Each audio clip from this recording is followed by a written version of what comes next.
Now, let's start it off with sex, and everybody's talking about it. The Big Brother Mzansi house and the sex shock that one of the contestants is saying that she was raped, and it seems like the person who's accused of raping her was kind of, I suppose, cavalier about it. He said that he dipped her.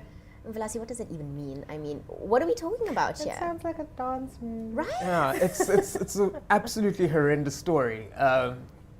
One thing that we can take away for certain is that we know for a fact that something happened between the two contestants, because the producers of Big Brother have confirmed that both contestants have left the house. One left because of sexual misconduct, and the other has left for her own safekeeping or mental well-being, I think is the reasoning that they used in their statements. But the statement, what it is that what actually happened, considering it's a house that is fully cameraed up, Right? with people in the walls of the house, literally in the walls, and that nobody can say for certain what happened. It just seems very, very strange. It doesn't make any sense.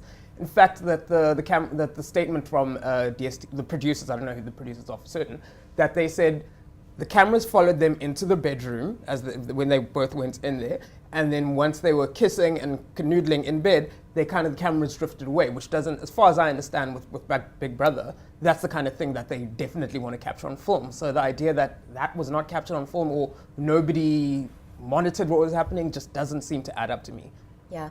Sibu, we heard a lot of commentary, especially on our social media feeds, a lot of people saying, well, she was drunk, what did she expect? But that is completely off the mark. Look, it's a very sensitive issue because I think that's why I'm just not my usual bubbly self in this one. There are many gray areas. I think the biggest problem that I have with this is that this woman hasn't. I read something this morning that said she wasn't in contact with her family, and her parents are worried because they don't know where she is and how her state of mind is and her well-being is.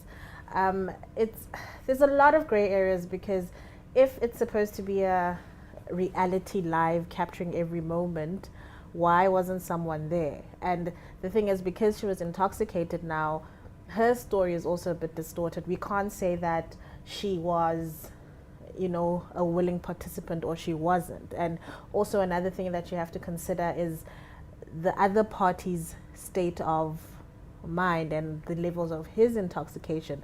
The fact that he said he just means that he's a colossal idiot, so we won't get into that. But it's just that there's a lot of gray areas in this, and it's actually worrying because first of all, if there was a cameraman and they saw that someone could potentially be raped, why didn't they stop it? Right. And if there was a situation where someone is unsafe, it's a catch-22 because it's reality TV, so this really happens because there are many women out there who actually do get raped because they met someone in a club, and some don't even, these stories don't come out because they're also not too sure what happened that night or whatever. Because now I'm also reading that there's statements that she's actually confirming that she's been raped, but this guy's like, no, but I dipped it. So it's a good social conversation that's starting. And also, look, it's a conversation I had with friends a couple of months ago where I said the definition of rape in 1960 is different than the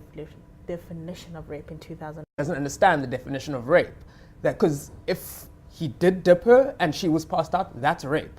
A lot of people don't seem to have to understand the distinction. They like she was saying just now, they still have this 1960s perception of what rape should be, that a woman should fight and scream and say no. That the fact that a woman is either not capable to say no, or that she's too scared to actually fight back. It does not mean that what happened isn't rape. So that discussion, I'm glad that it's being brought up again, that people are starting to realize that rape is a much broader definition today than it used to have in days before. But the thing is, again, I'm whose responsibility is it?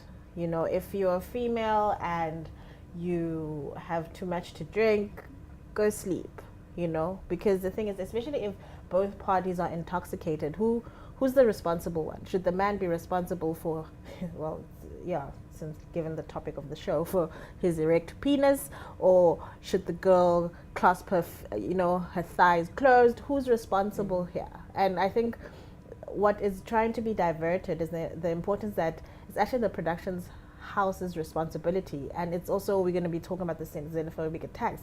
The fact that someone could sit, record, and, you know, all of these things to happen, because these people weren't alone in this house. So obviously she was intoxicated, so, you know, the scream, that it wasn't a violent rape, but it was still a violation. So what makes good TV at the end of the day? I think this is what this whole saga is opening up. What do you want to see from the production house then? I don't watch Big Brother per se. It's my mother-in-law loves it. I only read about this when I saw it in the papers. I think if I had a different relationship with reality TV, I would have more of an opinion. But I just find it useless. Yeah. So. And Velasi, do you expect when things like this happen, production houses to take a stand?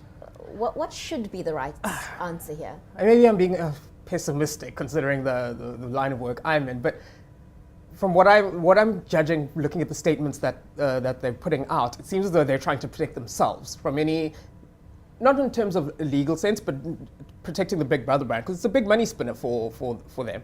So they want to protect it. They don't want anything really big, major to besmirch it. So even the first statement they put out, it was also very vague and opaque. They didn't clarify exactly what was happening. It was when people started pushing more and more questions that they started to have to give more answers. But even now, they're still not really telling us what happened. And I suppose in one sense you could look at it in that perhaps they are genuinely trying to protect the young lady involved in this case, as it should be their primary option, their primary aim. But at the same time, I just have a sense that they're trying to protect themselves before they protect this woman's life.